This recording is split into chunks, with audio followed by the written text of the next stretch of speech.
Supporters of a controversial idea say we're pouring millions of taxpayer dollars into outdated institutions. But defenders of the facilities argue closing them would be devastating to hundreds of disabled residents. Investigator Ryan Kath crunches the numbers and shows us what's at stake. Ryan? Well, Mark, there are about 650 people who live in Missouri's institutions for the developmentally disabled. But even if you don't know one of them, this debate affects you and your tax dollars. Oh, Max. For Marshall Harding, this is a big deal. Who you got there? The freedom to roam outside with his dogs whenever he wants. It's a far cry from the constant supervision he experienced inside the Marshall Habilitation Center, one of Missouri's 6 state-run institutions for the developmentally disabled. I just kept asking. I'm like, I want to get out. I want to get out. After 7 long years, he got his wish. They're like, well, hope we don't see you back. And I was like, you won't, because I'm going to succeed and prove to everybody that I can. Up here, we've got our bedrooms. Today, Marshall considers himself a success story. He lives with roommates in this spacious home near Columbia. He holds down a full-time job. I've got little business cards that I've done up. And he's even planning to grow a lawn care business this summer. All things he couldn't do if he still lived in an institution. To me, the HAB centers needs to be closed. That idea is gaining momentum as Missouri lawmakers wrestle with a massive deficit. One state senator wants them all shut down within the next 5 years, arguing the burden on taxpayers is out of control. This is not the right policy for the state to spend so much on 650 people. Our sunshine request to Missouri's Department of Mental Health revealed the average cost of institution care for each resident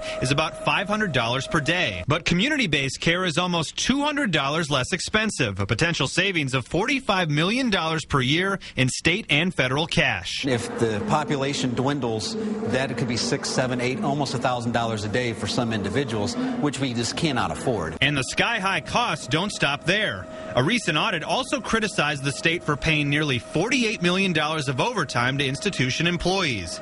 And our analysis of capital construction projects found taxpayers have spent $20 million in the past 4 years to maintain institutions, with another $21 million slated this year to upgrade an institution near St. Louis. They need that care. We can't take away that safety net. While he admits it's more expensive for taxpayers, Governor Jay Nixon told us the bill will not get his vote. Wiping that out completely is, I think, very dangerous for those folks that need that 24-hour care. 2 years old on this picture. One of those folks is Gene Barrett's son, Kevin. On a good day, the longtime resident of the Higginsville Habilitation Center can write his first name.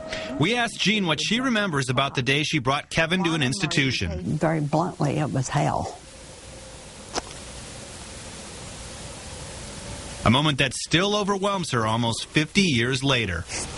I hadn't thought of that for a long time. If the bill passes, the 84-year-old widow is worried she might have to take on the 24/7 job of being caretaker for her son. I had to have this door made wider. She's already added handicap accessibility for his weekend visits, but when he falls, she's had to call the fire department, unable to lift his 200-pound frame. If they close these HAB centers, it's going to be devastating.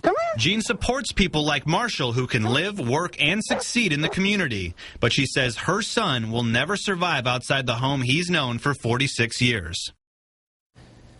Take a look at how daily care costs have risen as institution populations shrink. Back in 1977, there were more than 2,300 people in institutions, and it cost $50 per day per person. Now there are only about 650 residents, and the cost is 10 times more expensive. We'd love to hear your thoughts about this issue. You can email me, kath@NBCActionNews.com, or send me a message on Twitter or Facebook. And Mark and Elizabeth, I got an email tonight from someone who's worked at the Marshall Habilitation Center for 5 years. He raised a good point. He said a lot of the workers consider themselves basically like family members to the residents there. He said he's lost track of how many times he's been called dad.